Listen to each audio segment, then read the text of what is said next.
Well, the very fun that is, of course, virtual meetings, despite the fact we've run this 3-4 times today. Veronica, I'm going to ask you to go ahead and dial in so we can hear you as well, same as I've done. For those of you that are just joining us right now, thank you so much for attending. This is the first meeting of the Madera County Transportation Commission's RTP SCS Regional Transportation Plan Sustainable Community Strategy Update. What we're going to do here is give it about 3 or 4 minutes to make sure everyone has an opportunity to join the meeting. But in the meantime, I just want to point out a couple of things. You will be able to ask questions. You will be able to text them to us and also ask them verbally. But in the meantime, sit tight. As you've joined the meeting, you're going to be muted, and that's okay. But then we're going to open it up so you can actually talk with us later. If you look at the control panel, you'll see on the right-hand side, you can click a little thing there. It'll give you a full listing. There you go. In order to make a public comment, you'll be able to raise a virtual hand. Not your real one, but you can see there, it's the 4th thing down on the little piece there that shows you how to do it. I think Veronica is showing that all to you. Once we get to that part of the program, I'll mention this again as well. You will be able to raise your hand and we will call on you. We're going to ask you to keep your comments to 2 to 3 minutes per person, just so we can make sure that we get as many people in here as possible. We're expecting about twice as many people as we have right now, but we're going to give it again a few minutes to allow that to happen. On the other part of this, you'll also see there's a questions window that's on the right-hand side. So you can, in fact, ask questions there. I apologize, my computer is doing something weird.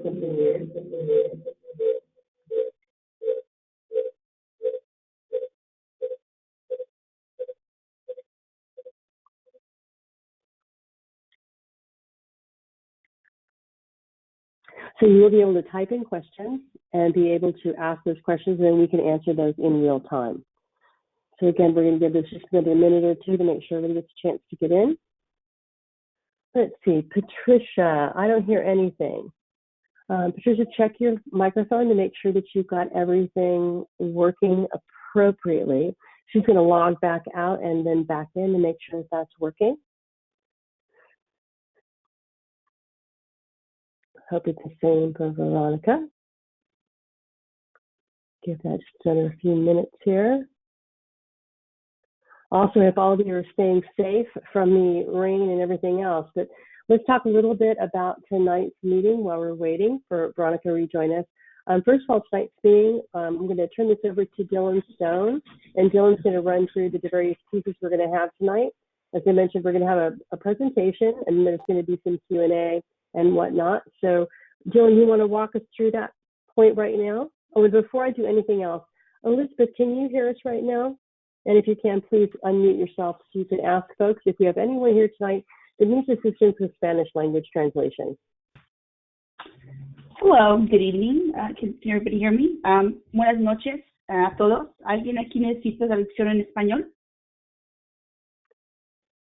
If you need Spanish translation, all you need to do is either raise your hand or text in the box that says questions. Perhaps you can translate that for me, Elizabeth. Si alguien necesita traducción al español, por favor, oprima use la mano virtual o ponga su pregunta en el chat. And if you would also translate for me, we are going to be having 2 meetings with partners within the community that are going to be exclusively in Spanish. And if anyone has anyone that they'd like to attend, or if they have folks they want us to reach out to, please use the chat function to let us know about that so we can include folks in there. We know that Madera is a very diverse county, and we want to make sure that we're getting to as many people as possible. So again, in the chat function, just put your email address if you'd like to have that later.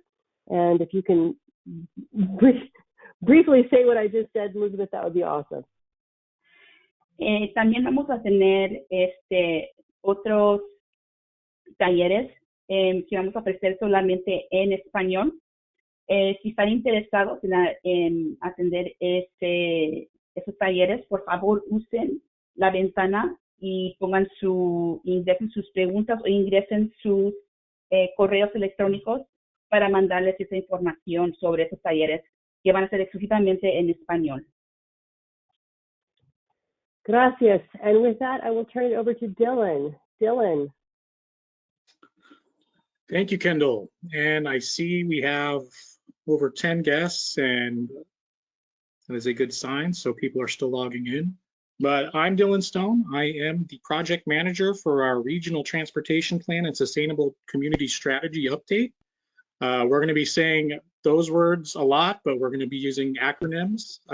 Our Regional Transportation Plan, we call them RTP, and our Sustainable Community Strategy, we call it SCS.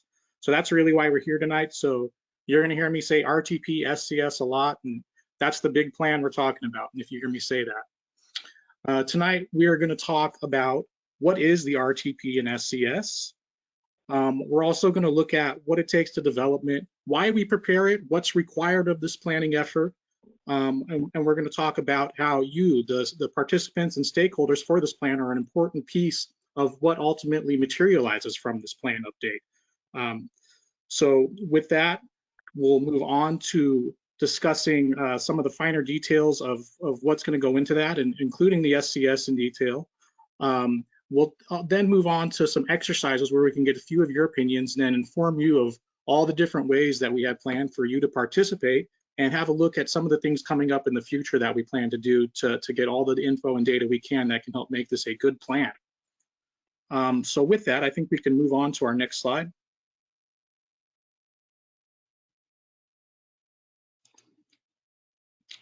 So to start this off, I want to tell you a little bit about Madera County Transportation Commission.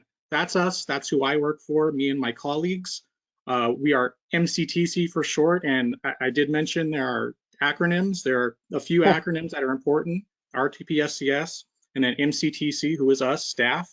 We are the planning agency for the region, meaning we work not just with the city or the county alone, but we work with everyone within the borders of Madera County that is a partner agency to us. We have quite a few designations based on the size of our county. We are the Regional Transportation Planning Agency. We're also the Metropolitan Planning Organization. Those are state and federal designations. Our goal at the agency is to foster intergovernmental coordination. We undertake comprehensive regional planning with an emphasis on transportation issues. We provide a forum for citizen input into the planning process, and we provide technical service to our member agencies, who we'll take a look at on our next slide. So looking at who is our region, we have the city of Chowchilla, the city of Madera, Madera County, Caltrans District 6 in regard to the state facilities that run through our region, the tribal governments, and then you, our public stakeholders, and the many groups that are represented within the public stakeholder realm, including community-based organizations, education, work and labor forces, and so on. So there's a whole lot of people that are really involved in the making of this plan. Next slide, please. At MCTC, we also serve as the Madera County Transportation Authority. The staff at MCTC is the staff for the authority. The authority was created to administer the proceeds of the Measure T half-cent sales tax measure for Madera County. That's a transportation funding measure that was passed by 73% of Madera County voters in the year 2006. We're going to talk a little bit more about that later in the presentation. Our primary role, though, at MCTC is the creation of the Regional Transportation Plan and Sustainable Community Strategy, which we're going to talk a lot about in the coming slides. Next slide, please. So let's get right into that about the RTP and SCS. It is a document that is mandated by the state and federal government, and it's a requirement of the MPO, which we are, as we went over in the previous slide. It's a long-range plan. That means it has to have a minimum of a 20-year planning horizon. Our plan, as you might have seen the Your Madera 2046 branding moniker, is a plan that's going to look out 24 years to the year 2046. So we're required to update this plan every 4 years, and we do that so we can take into account the latest and greatest of information that's available to us. You know, things change. A lot can change in 4 years, as we've all probably seen in the recent past few years. Factors change related to our population projection. Sometimes the funding metrics change for projects that we plan to invest in. Other times there's changes to policy or law. So by updating this every 4 years, we're trying to take into account all the latest and best info we have to make this plan. The RTP and SCS documents our region's long-range multimodal transportation system investments and our priorities and our plans. It reflects the shared vision of our cities and the county, and it links our transportation investments with regional land use, development, housing, employment, and quite a bit more. Next slide, please. So there are certain things that our plan is required to do. The 2022 RTP and SCS will provide a prioritized project listing by the project's mode and the project's type. That includes everything down from the sidewalks we walk on and our bicycle networks, all the way up to projects that are in our local airport master plans in Chowchilla and the city of Madera. It really is a comprehensive capturing of the whole big transportation picture in our region. The projects listed are required to be fiscally constrained. Now, what this means is our projects that we intend to implement, they have to have committed, available, or reasonably available revenue sources. We can't just say we're going to plan anything and everything. We have to have things that we can realistically tie funding to and be part of the plan. That's what it means to be fiscally constrained for us. Next slide, please. So our RTP SCS is required to be compliant with federal environmental justice orders and Title VI of the Civil Rights Act.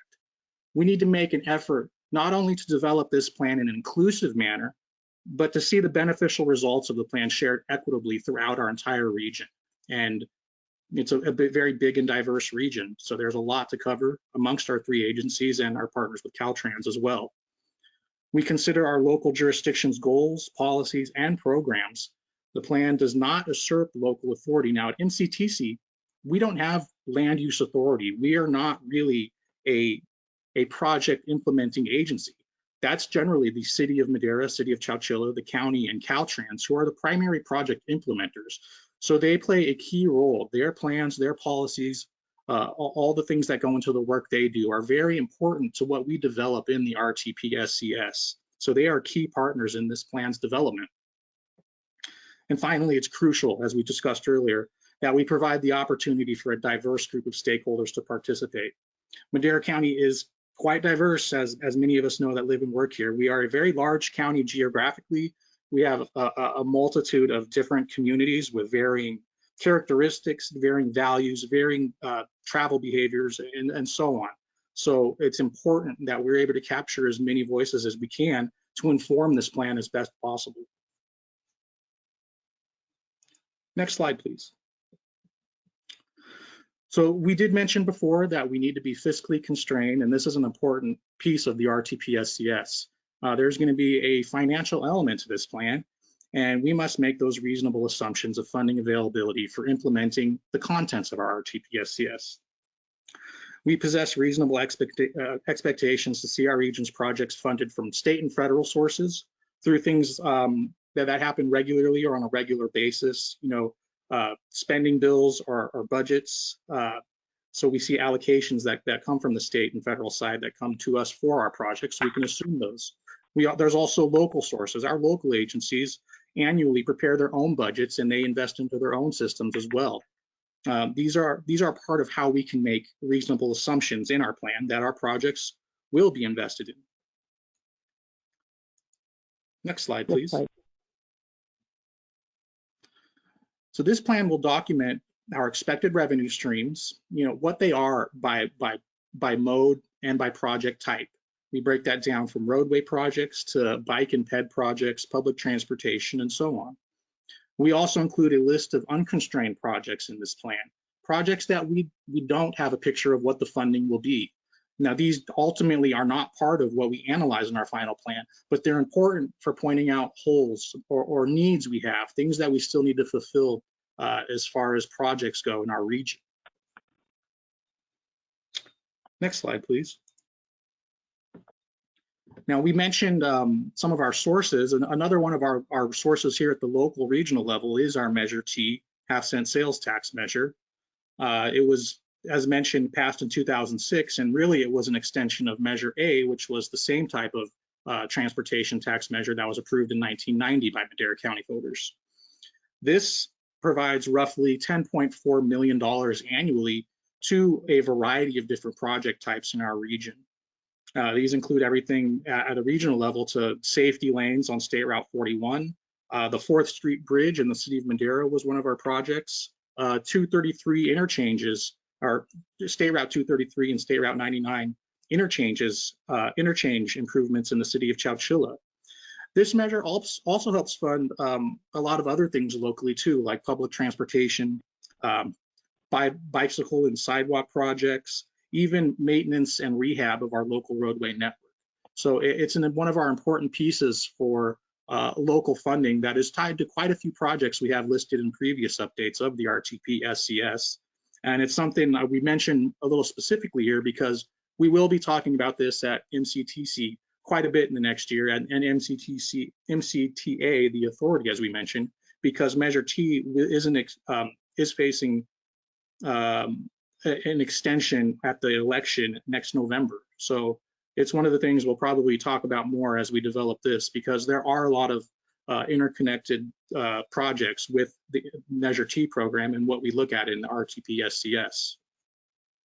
Next slide, please. So one of the key aspects of what's required in our plan is the sustainable community strategy. So we'll talk a little bit more about what that is. Essentially, it is a requirement by the state of California now for the RTP. This was new as of our 2012 update. So we're working on our 3rd SCS this go around for this project. The SCS is intended to help our state meet its climate and air quality goals, as well as advance community goals for public health, accessibility, equity, conservation, and our economy. An SCS is the product of examining multiple possible scenarios for our future in this area. What can help us best meet our local, regional, and state goals? These scenarios integrate land use, housing, transportation planning, and the ultimate goal of this SCS is to reduce pollution, reduce greenhouse gas emissions, particularly reduce those emissions per capita, per person. The California Air Resource Board establishes greenhouse gas emission reduction targets for our region as part of SB 375. And in Madera County, we must reduce greenhouse gas emissions by 10% in 2020 and 16% in 2035 compared to 2005 levels per capita. So there's a lot of work on the technical side that goes into this plan. We are going to analyze the contents of our plan to get an understanding of what our impacts will be as it relates to greenhouse gas emissions, with that ultimate goal being to not only achieve, but to surpass the targets set before us. Next slide, please. So I mentioned that we would be looking at scenarios. Developing the right scenario, it's really crucial to have participation. The way Senate Bill 375 was written, it specifically calls out the need for our community's voices to be heard in the development of this plan so that it is truly our region's plan. What we're doing tonight is a piece of that, and a lot of the other activities we have planned in the development to get information about how people behave as far as their transportation, what people value as far as how they get to and from where they live, where they work, and everywhere else they need or want to go. We'll be convening a roundtable as well that'll help guide the development of this plan, and that typically includes representatives from our local cities, their local agency staff, representatives from community-based organization, public health, education, social services, emergency services, and a few others as well. Pardon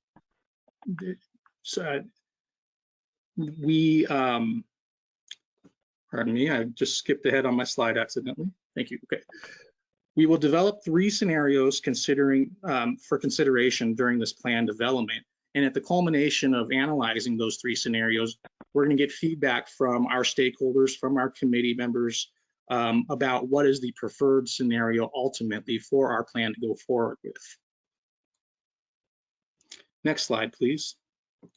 Now, as we look at the things that'll be contained within those scenarios, there's a whole lot to consider as far as beneficial practices or investments or policies that can help us achieve our goal, again, being improving our air quality, reducing greenhouse gas emissions. But we also need to understand what the effects would be on our economics. We need to balance that against our assumed funding. What are the impacts going to be on the environment, and not just greenhouse gas emission, but other factors of our environment as well. We have to make sure that our scenarios are planning equitable investment. We need to address improving mobility and accessibility to multimodal travel. We need to understand our innovative technologies, things in the pipeline that we need to accommodate for our future as transportation behavior changes, not just in our area, but the state and the rest of the world. We need to look at development patterns, the way our communities are going to grow. That includes local land use plans and policies, understanding what safety and health benefits can result from these scenarios, and then ultimately also what helps preserve our systems. So quite a bit goes into the scenarios. It's going to take a lot of good information from our stakeholders to make sure that that we can really hit as much as possible. Next slide, please. So an additional requirement of this plan will be preparing a program environmental impact report. This will be prepared in accordance with the California Environmental Quality Act, also known as CEQA. The program environmental impact report is an environmental assessment of the impacts of the plan on a regional level. Now, many of the projects that are contained within our plan will probably have their own environmental impact report associated with them as well at the individual level or a smaller level. Our plan, being the regional plan, looks at everything on a large, broad scale, we call a program scale, and it will prepare that environmental assessment. And that looks at an array of factors beyond just greenhouse gas emission, but other air quality factors, biological resources, impact to species, our community impacts, health impacts, land use, and really so on and so on. There is a large list of things that are assessed and looked at the plan level here as part of this program environmental impact report. Next slide, please. So an additional requirement of this plan will be to demonstrate air quality conformity at a federal level and to be compliant with the Federal Clean Air Act. A federal air quality conformity determination demonstrates that the contents of our plan and the Rtpscs will improve air quality for a select number of federal criteria pollutants. And those pollutants are PM 2.5, PM 10, noxious gases, and reactive organic compound gases. Those are generally just generated by transportation only. The federal air quality conformity for us is an assessment of tailpipe emissions or other associated pollution created from driving automobiles. This is important. By demonstrating that we do conform to federal air quality standards, it makes us eligible to receive federal funding for our projects. So that's very important. That's one of our key assumptions to fund and invest within ourselves in this plan. Next slide, please. So we are on a timetable to adopt this plan in a little under a year from now. Right now in the fall, we are talking to people, we're gathering data, we're getting things that will help us create scenarios that we can begin to analyze. This is the first among several workshops we'll be doing. As we mentioned earlier, There will be in-person workshops as well. We have some workshops that we are going to be scheduling in some of our underrepresented communities. So there's a lot of info we're going to be gaining here in the fall as we work into the winter, when we can begin to really get an understanding of the effects our scenarios can have. That'll be accompanied by more public outreach and education as it relates to what those impacts of the scenarios potentially hold. As we move into spring, we're going to narrow it down to pick a preferred scenario, and that'll be the basis of the plan going forward that we ultimately adopt. Once that's established, we complete our environmental assessment, we complete our funding assumptions, we prepare the final plan, and we then will take it in summer for an adoption from our board and a certification of the environmental document. So that brings me anyways to the fall, and part of what we're doing here is there's questions this plan will be answering. You know, where will people work? Where will they live? How do they get to and from those places and everywhere else? You know, that's the golden question here, and that's going to be a key answer that's contained within our plan. And it really does, as I've mentioned several times now, start with what we learn about the people who do live here and do work here, and go to and from everywhere it is they do go. There's a whole lot that's going to go into what we prepare for that. And I've mentioned this several times, you know, that the RTP is comprehensive, and it's kind of an umbrella that captures all the work we do. Everything kind of filters into the RTP, all the other transportation planning work we do. Next slide, please.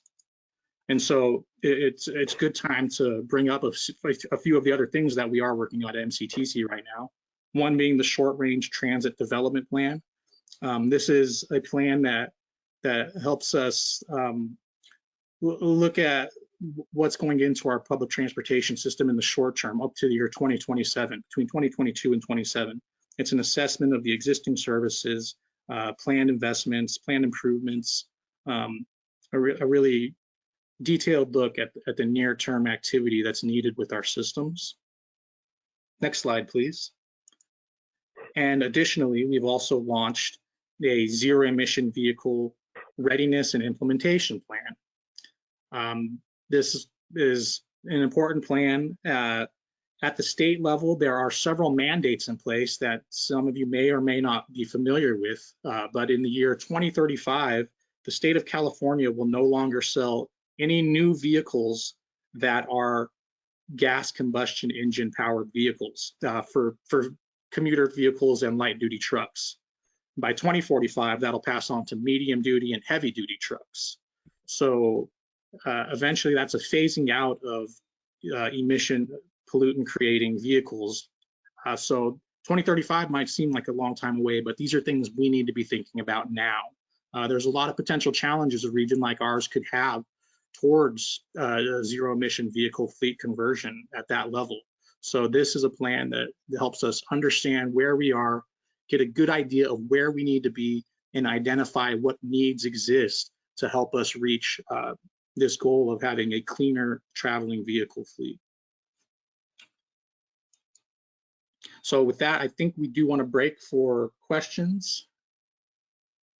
Thank you, Dylan. I do want to address, and by the way, my name is Kendall Flint. I am the task manager for the outreach portion of the program with DKS Associates. My colleagues and I and Dylan have decided that this is our last go-to meeting webinar ever. We'll be switching to Zoom for our future meetings. But I did want to answer a couple things. Anthony and Madeline both mentioned that they are interested in future Spanish language meetings that we'll be having. We are working with local community groups. We'll be having at least 2, possibly 3 workshops coming up in the next several weeks. I'm working with Madeline on that to provide Spanish language opportunities to comment. The other thing I wanted to point out is that we're also going to be in the community. So in the chat box, if you have any other groups or folks that we should be connecting to, this is a very, transportation planning works kind of glacially, right? It doesn't move as fast as sometimes we would like it to be, but we do want to hear from business opportunities, from farm, everywhere else in the community that would have an impact on this particular thing. Also, one of the questions Diane Volp asked was, is the 16% in addition to the 10% or cumulative? I think this, Dylan, relates to the greenhouse gas emissions question. So is that in addition or is that cumulative? Or Diane, perhaps you could rephrase the question to make sure I've got the right answer for you in the chat box. So the 16% by 2035 would be directly related to the year 2005. It has to be 16% less per capita than what we experienced in the year 2005, independent of 2020, which is its own different target, which was 10%. Okay, so that's cumulative, that's the bottom line. Also, for everyone on the call, you'll notice in the chat box, you'll see a link there from Jennifer Hoffman that is for yourmadera2046.com. So this presentation, as well as a Spanish language translation of the PowerPoint and a survey, are all going to be made available online later this evening and will remain online for the next 30 days or so. So for anyone who was unable to take opportunity to take this meeting in, you can share that with other people. We would certainly appreciate if you share it through social media. We've been posting and sending out e-blasts to over 375 folks within the community, as well as we've had about 3,000 people that saw it through our Facebook post. What I'd like to do right now before we open it up to questions is ask a couple of basic survey questions. So Veronica, who you cannot hear, but she is here with us, I'm going to ask her to start the polling questions. These are just a couple of quick snapshots that we'd like to ask you tonight.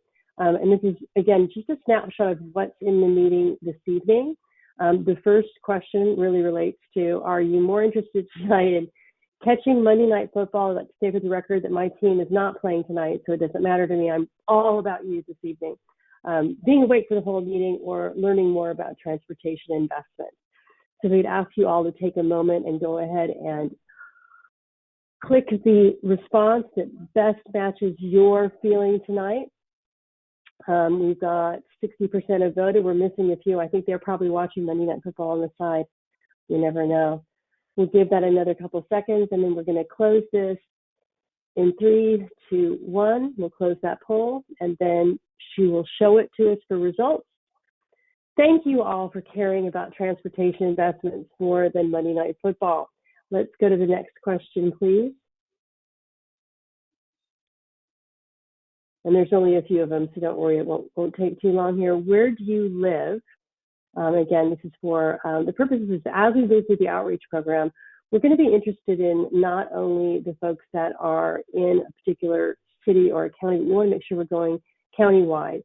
So one of the things we heard about is, are you going to be reaching out to some of the smaller communities or the neighborhoods and whatnot? And the answer to that is absolutely yes. We know that not everyone has the ability to get online and do these things. We want to make sure we're capturing that all in there. So we're going to close this in 3, 2, 1, and we've got a response there. Foothill Mountain Community, City of Madera, outside. Chowchilla, not in the house tonight. We'll work with them to make sure we get that better as we move forward. Let's go to the next question, please, Veronica. What's your primary means of travel? This is the major thing. When you get up in the morning, you're going to work or school, or you're going to run your errands, whatever you do. Are you driving alone, carpooling? Are you using public transit, biking, or walking? And this is really because we're looking at the ways that people move through the county, and that's where we look at investments in the future. And there's some types of travel that we're going to get into later in our online survey and other things that perhaps you'd like to take public transportation, but the buses don't run often enough, or they're not going to where you need to go, or what kind of barriers are there for you to use things. So we're really interested in those types of things. We'll go ahead and close this question.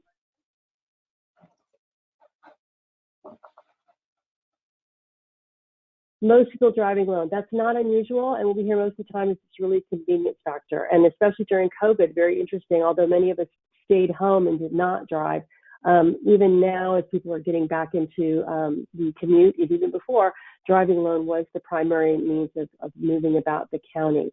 Let's go to our fourth. We have one more question after that. These are basic ones, and on this one, how should Madera County address new growth? And I want you to think about this before you answer it. One, grow in the same way you always have. Grow similar to have, with slightly more emphasis in the downtown areas, being more, I don't know why those questions are losing text. Grow with an emphasis on compact development, reducing the footprint. That means more in the footprint of the existing cities, or grow more with an emphasis around public transit. So the same way you always have been, a lot of times in Madera and other counties, people have grown and gone into suburbs or other areas. Grown similarly, where you're kind of going still in those other areas, but perhaps a little bit more in the existing city boundaries, or growing with more compact development within an existing city, or growing with an emphasis on public transit. That's what we call transit-oriented development. And in Madera, which has got a lot of agricultural areas there, that's sometimes challenging, but it could still be possible depending on what the will of the public is. I'd also to point out, we're having some constraints on this particular platform tonight, which we're going to get rid of tomorrow. But all these questions in greater detail are going to be available on the website, which you can see there at yourmadera2046.com. You'll be able to answer these again and also give context to your responses. So let's go ahead and close that one up. Okay, emphasis on compact, emphasis on transit-oriented development. I think all of us understand that if we're going to reduce greenhouse gas emissions and make transportation more efficient, that means you put things in proximity to each other, where people live and where people work. And that's one of the reasons with the Regional Transportation Plan and Sustainable Community Strategy that these are done at the same time, with the idea being that we want to put transportation investments in those areas where our cities and the county are investing in housing. So we're ensuring that we're connecting those things together. Let's go to the next question, please. There's just a couple more of these to go, and we'll open it up to you. Now, please don't lie about this. I can't see you, but we do want to know how old you are. It pains me to know that I'm moving up a block every year on one of these, but the idea here is when we get to the end of this process, we want to make sure that we've done a good job of reaching a variety of ages throughout the county and not just a few. So I'm seeing 67%, that's about our average here.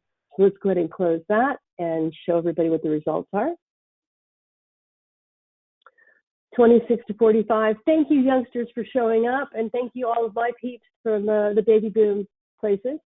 Interesting enough, we normally see a lot of over 65, but interesting fact, a lot of times seniors do not have comfort working with computers and this type of thing. And that's one of the reasons in the outreach program, we're going to be reaching out to senior centers and to places where people, youth and seniors congregate to get their input on this process, because they're not likely to go to public meetings. It's just a fundamental truth of nature. Let's go to our last question, please. And please, are you male, female, non-binary, or not willing to answer? Either way, it's fine with us. So please place whatever you feel is the closest to representing how you are seeing yourself. And we'll go ahead and close that one.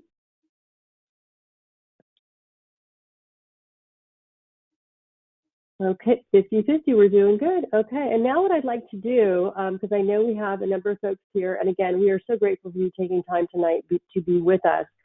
But as Veronica may have showed you at the beginning, we do have the ability to take questions, and we'd like you to, if you have a question, you're participating tonight, you can either type it in the chat box, which is on the lower right-hand side as a question, or you can ask it as a question, or you can now raise your hand and then we'll unmute you so you can make your comment, and staff and the team will respond to those as best we can. And for anybody that wants to respond in Spanish, we also have Liz with us if that is something you'd like to do as well. But again, if you want to raise your hand, you just click that little icon and we will call on you and be able to do While we're doing that, I do see there were a few already that were in there. I've got Doug. I've got Douglas. Douglas, I'm going to unmute you.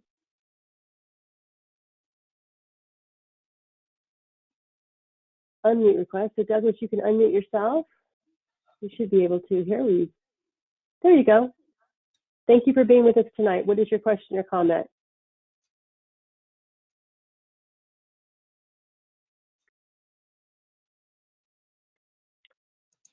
I'm not able to hear you as of yet, but that is not necessarily your fault. You've got your microphone on?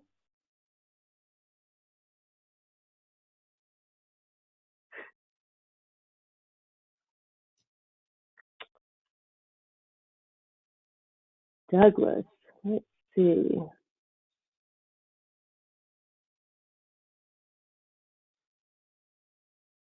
I'm going to do that again and unmute you. You have to actually unmute yourself as well. So you'll need to click on your camera there and make sure that you are unmuted.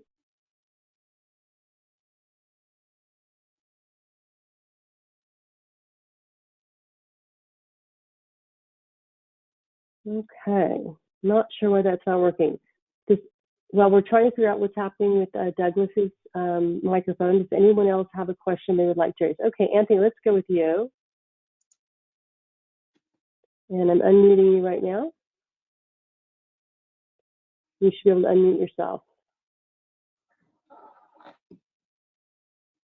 There you are. Hi, I am from the Oakhurst area. I teach at Yosemite Adult School, and our largest barrier to our students is transportation, plain and simple. And there's essentially no public transportation in Eastern Madera County if you are not a senior. There is a senior bus, but anyone under the age of 65, I guess, does not have access to grocery stores, the adult school, our future partners with Madera Community College as they build out their Oakhurst campus. It is a critical, critical need. And forgive me for being brutally honest, but the feeling of Eastern Madera County is the only thing that Madera likes about us is our transient occupant tax. They take all of our money and put it into the city of Madera or to Chowchilla, etc. And we need transportation. If you want to decrease that 41% greenhouse gas emissions, if you want to see zero emission vehicles, we need to have public transportation in this area that is reliable, that is not a call as needed, that we can plan on scheduling and being able to do those activities of daily living, expand our education, our employment opportunities, etc. Thank you. Appreciate that comment. I have a question for you to follow up on that. From your perspective, one of the challenges with bus services, where people are coming in from and how they get there. I'm just curious, have you explored or has anyone explored, the smaller buses or subsidies for like Uber and Lyft and other types of things that could move students around? With Uber and Lyft, that's essentially non-viable up here. We do have evidently a private taxi service, but we'll just leave it at that. The school district looked at the possibility of using some of the adult education money to purchase a vehicle and do a call as needed. But yeah, one of the problems that we have is we are a decentralized area. We're a rural area, and I think that the best model to begin with is a call when needed model, etc. But we do have corridors. As we were looking at van service, etc., we actually penciled out a 5-day schedule of on this day it will run down to Yosemite Lakes Park, and on this day it will run up 41 to the fish camp area, etc. There's no simple answer up here, but we've got to do something up here. When Yards Okay. is running, that's a great opportunity to get from this area down to the Fresno airport or Amtrak or that type of stuff. But when they terminate their seasonal services, we are essentially landlocked up here. And as you well know, 41 is not the safest of drives, particularly for young drivers. No, I appreciate that. I live in a community that's very similar. I have goats and deer and the occasional bobcat, but not so much with Uber or Lyft. Douglas, Hey, were you Anthony. able to unmute yourself? Hey, Anthony, are you still able to talk? I'm still here. Okay, is the campus at the YHS property? Yes, we're on the backside, Okay, back by the football field. Okay, gotcha. And then the Madera College will be slightly up Highway 41. Darren Suka from Madeira Community College is also here, and he would be better able to tell you that piece of the equation. Okay, is there a plan to keep the adult campus in its location, or will it be moving near the college as well? The current plan is to stay where it is, Okay. but we are working towards a partnership with some of our programs that some of the college students might be coming to our campus because we have a facility already built.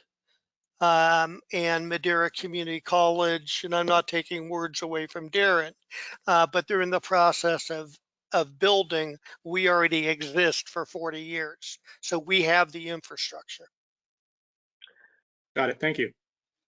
Okay, I'm going to go to Madeline Harris next. I'm going to ask you to go ahead and mute back up. We'll go to Madeline, and then we'll go to Darren. So let's go to Madeline next. Madeline, I'm asking you to unmute yourself. Hi, all. Can you hear me? Yes. Yes. Okay, great. Hi, good evening. Well, first off, thanks for working with us to set up some workshop dates. I'm hoping to be able to get you some tangible dates by the end of the week. And I appreciate being able to tune in today as well. I really appreciated the overview of MCTC's legal obligations throughout this process, and it reminded me of some priorities that we've already talked about with community members, kind of in preparation for some workshops in person. And so I wanted to talk through a few of those now.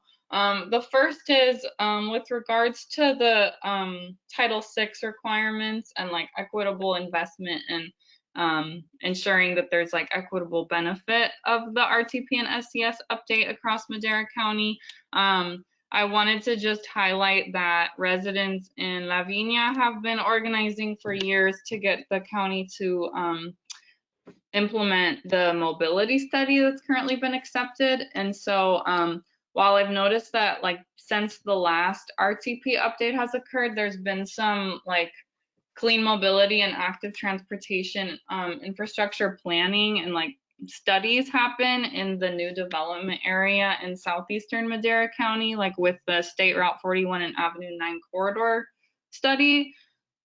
We're seeing like a lot of energy go towards planning mobility studies in new communities that are like predominantly wealthier and like not seeing that same energy go towards implementing existing studies in disadvantaged communities. And so we want to make sure that the Lavinia mobility study projects are incorporated into the RTP to add that commitment to actually get that implemented before other similar projects in other communities would get implemented. And then similarly, in the community of Fairmead where we work, there's a list of projects that High Speed Rail Authority has agreed to fund and implement contingent upon them beginning construction in the area. And so I think it's important for that list of projects to also be included in the RTP. And that kind of speaks to the fiscal constraints that Dylan was mentioning, because there's like an identified funding source there as well. And then with regards to SB 743 requirements and also air quality conformity with the Clean Air Act, that's where residents' priorities around no capacity expanding projects come into play, because, you know, the county, or sorry, MCTC has a requirement to take VMTs into account. And so we need to be sure that none of the projects that are listed in the RTP are going to increase vehicle miles traveled. But unfortunately, in the last RTP update, we saw that that was not the case, and there were a few capacity expanding projects included, which now has created capacity for things like, you know, distribution centers to be considered at the Planning Commission. And that's not something that residents that we work with want to see come to the valley because of all of the pollution and GHGs that would bring. And then, like I said, with regards to the Clean Air Act, I mean, the San Joaquin Valley is already in non-attainment and has not been able to reach requirements that were placed in the 90s, and it's already 2021. So that's another reason why it's crucial for the RTP SCS update to not include any capacity expanding projects. So we also are putting together a list of specific projects that residents want to see get implemented, but those are some of the high level comments I wanted to raise now before we discuss the specific projects with residents. So thanks. Thanks, Madeline. Just also want to point out, and that those are all really good points, that as part of this, there will be an environmental review on the RTP SCS, and part of that will review some of these impacts for what whichever scenario is put forth, and it'll be really important for your folks and everyone to follow that as well.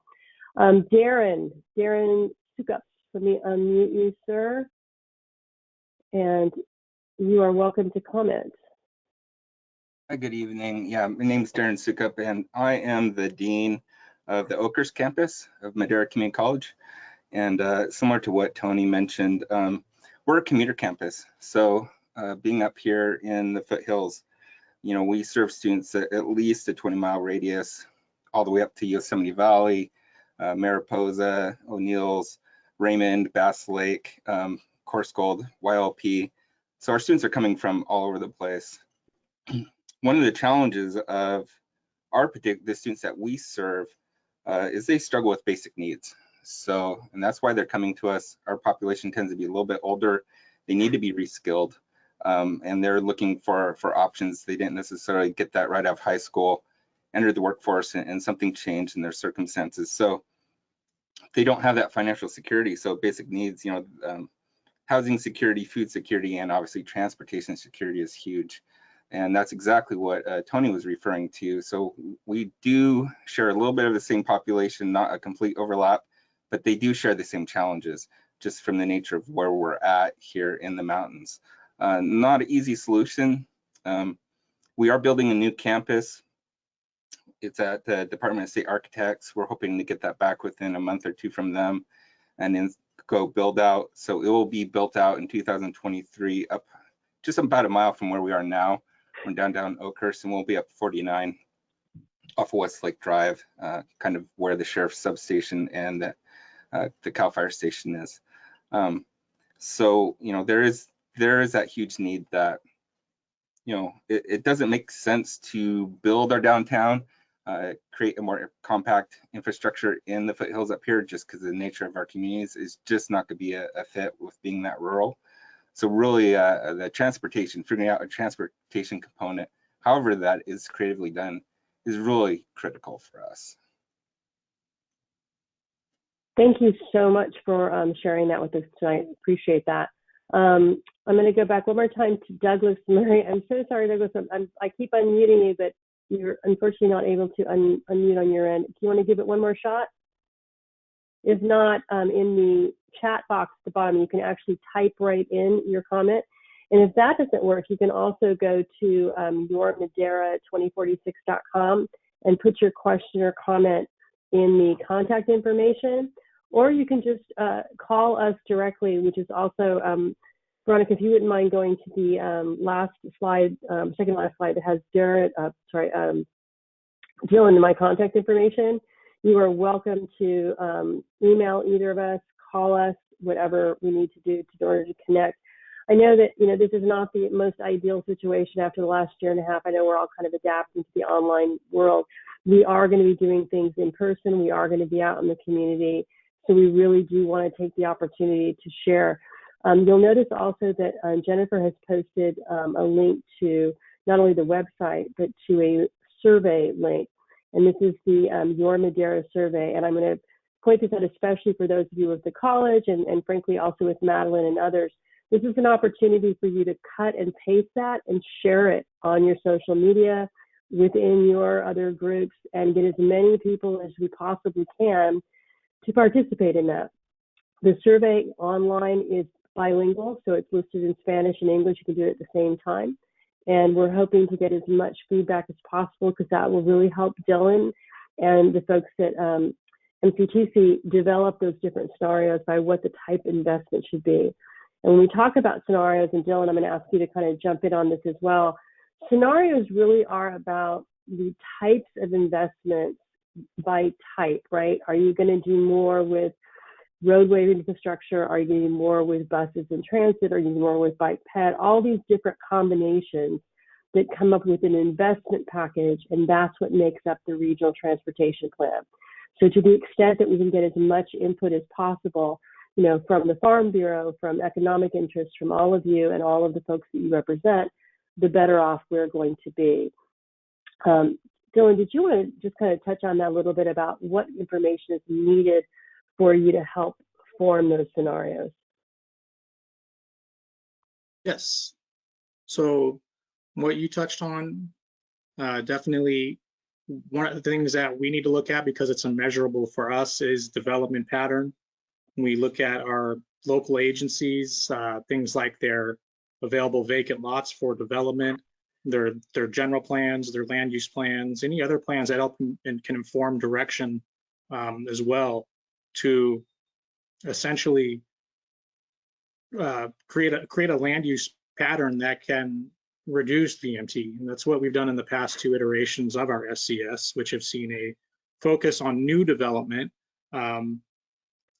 particularly where it's possible in some of the infill areas in the city, or take a more compact nature when it's outside the city. We do have some older permitted and master plans that have broken ground during the initial phases of our first RTPs and SCSs, which are going to be parts of this region's bigger picture and community. So we have to take into account where we already have built out environment, as well as where that built environment is emerging in other portions of our county. Also, understanding values by region, what's valued and how to work within that, making strategic calls essentially on where certain types of investments can bring benefit. The examples being in some of the communities that have been mentioned tonight, how they have their own unique challenges or needs that we can begin trying to figure out how to solve and address those needs in the frame of this plan and through the scenarios that we can create in the SCS planning. I think it's also important to note, sorry. I was going to say, and then the final aspect of that is on certain projects themselves. We have talked about the variety of projects, and roadways being one of them. We ultimately do need to balance within the time frame of SB 375, which is a 2035 time period, what the impacts of travel are. And we can do that by examining the existing system unchanged versus the system changed. And ultimately, it has to be one that demonstrates it will reduce greenhouse gas emissions first and foremost, as mandated by SB 375. And there is a balancing act within competing state legislation about vehicle miles traveled. And what we're finding more commonly in the San Joaquin Valley is there is a dichotomy that between vehicle miles traveled and greenhouse gas that is a challenge. They are not one-to-one equal results based on implementation of policies in either direction. So that's going to be a balance that we have to understand as we develop this plan. I just wanted to bookend that by also pointing out that the Madera County Transportation Commission basically builds the plan based on the proposed programs, projects, and initiatives from each of the member jurisdictions, right? So Chowchilla, Madera, and the county, Caltrans, and Tribal Lands, they put forth the projects that they're thinking about investing in building in. So it's looked at collaboratively. That's why it's this regional vision, right? So Madera County Transportation Commission is taking into account all of those mandates that each individual jurisdiction is wanting to put into their plans, capital improvement plans, whatever. And then Measure T also feeds into that. So if Measure T is not renewed, that takes money out of the pipeline for future investments as we move forward. So these things are all connected. They're not done individually, right? They have to be coordinated. It's a very collaborative effort. So Anthony, I see you've got your hand back up again, so I'll go ahead and unmute you since we've got time, give you another bite at the apple. You could unmute yourself and give us your comment. Yeah, I'm one of my friends that is listening in on this, but is unable to comment as a result of a respiratory bug. So Yosemite Adult School is part of a larger consortium, which is the State Center Adult Ed Consortium, and they have 17 school districts within the region. 3 of those school districts, actually 4 of those school districts are in Madera County. Golden Valley, Madera Unified School District, Shawanakee, as well as ours.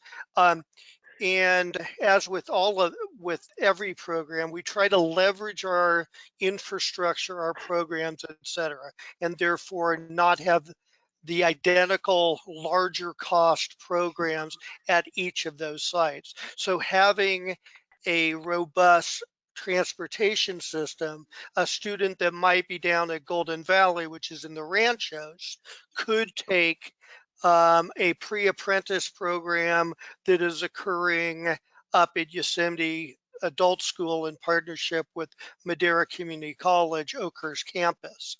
And so instead of them driving separate vehicles, they could take public transportation to and from. And so we're all trying to leverage all of our monies, all of our resources, and get the greatest bang with our buck. And I think that as we have said, transportation is the Achilles heel of our community. It truly is. And we have looked at ways of helping those students come. And literally, I get phone calls weekly from students that say, I do not have money to put gas in my car to come to school. Can we do a Zoom meeting instead? 90% of the time we can do that.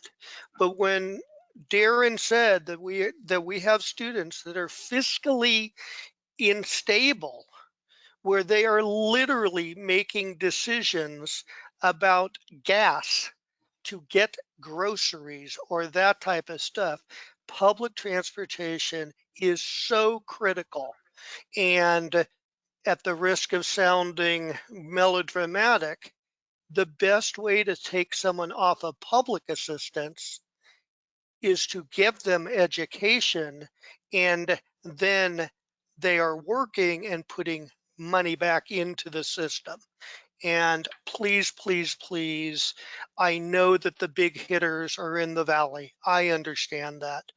But we pay significant tax rates up here, and we get significantly less services. and we've got to advocate up here. And as I said to someone, I've been accused of being the piece of sand in an oyster shell. Hopefully pearls will be made from this. Okay, so well, you could be worth a lot of money in the future there. So that's it. So I appreciate you guys inviting us to this workshop, and please, please, please listen to the country folk. As we say, people above 1,000 feet have just as much value as those below 1,000 feet in elevation. Thank you so much, Anthony. Understood. I'm going to put you back on mute now. I'm going to try one more time for Douglas Murray. Douglas, I'm dying to hear your voice now. Doesn't look like it's going to happen, but just know that when we finally get to meet you, it's going to be awesome. Are there any other folks that would like to make a comment tonight before I turn it back over to Dylan for a last thought?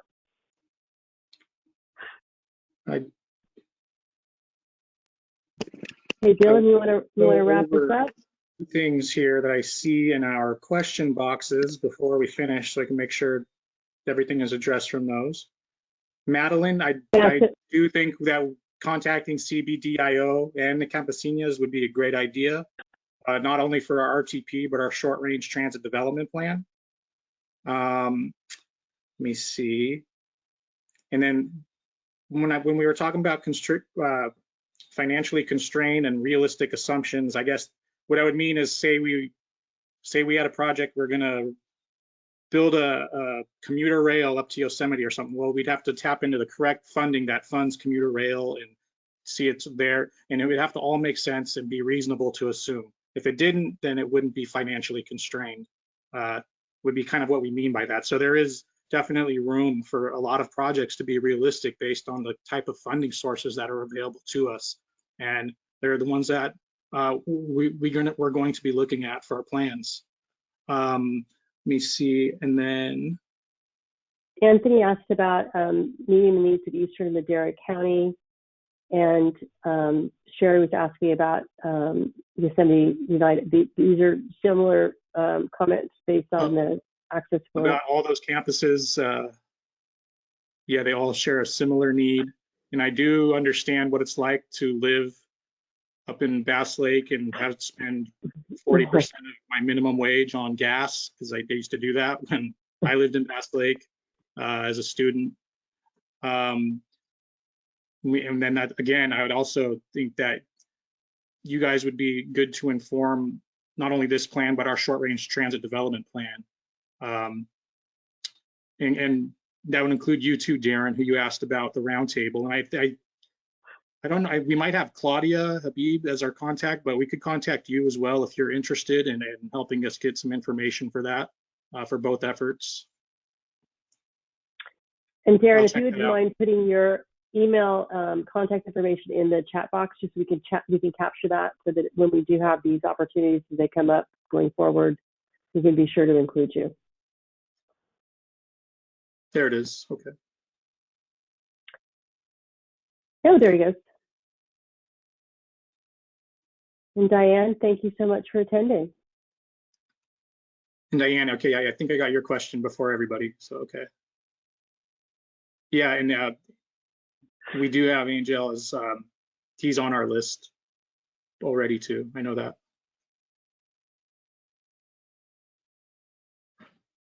Okay, and then I guess we'll do our last call. If there's any more comments or questions, we have time to take them. I don't want anyone to feel like they're leaving anything behind for this meeting. And if not, we could talk a little bit. Just we've plugged yourmadera.com 2046. We have a lot of activities. I know this meeting has been recorded, and we'll have recordings available for this. If you have anyone that you know wanted to participate but couldn't, we can make sure they have the info that was provided, as well as the questions that were asked during this meeting. We actually have quite a few more that will be featured on the site for anyone that wants to go into more depth about their opinions, what they value as it relates to the type of plan we're creating here. and some other fun stuff in the works. We'll have a map where you can get very detailed about what you think about a specific project, a specific road, even a specific area where you can identify something that's needed, so that you can definitely get involved in a very detailed manner for something that you're interested in here with the plan, and much more to come. So do be checking into that website for announcements and for any documents that do become available. There'll be a lot of info to get on that. And then you can also sign up for email. Oh, so yeah. you can also sign up for e-blasts on the site. So if you go to the website and you're not already on our email list, you can sign up, or you can sign up friends. So I think one of the things we've learned is share this information as widely as you can with all of the people in your network, with all of the people that you represent, your constituencies, so that they can participate as well. Because it's definitely one of those things where we want to have the maximum amount of people participating and giving us their feedback as we put this thing together. And then, okay, I will do one last final call, and if not, we can close the meeting out. And just really want to thank everyone for taking time out of their Monday evening to join us for this. This is a very important plan, and we're really looking forward to what can come of it.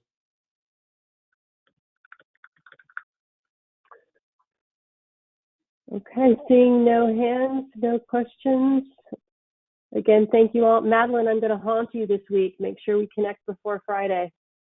And everyone have a really, have a great, safe, and lovely evening. And again, thank you for your time. This meeting has been recorded. It will be posted on the website tomorrow morning, along with the Spanish language version of the PowerPoint presentation, as well as the survey, which you can actually take now. That's already live. So all those things can be shared with others. And again, we thank you for your participation tonight, and thank you for taking the time to be with us.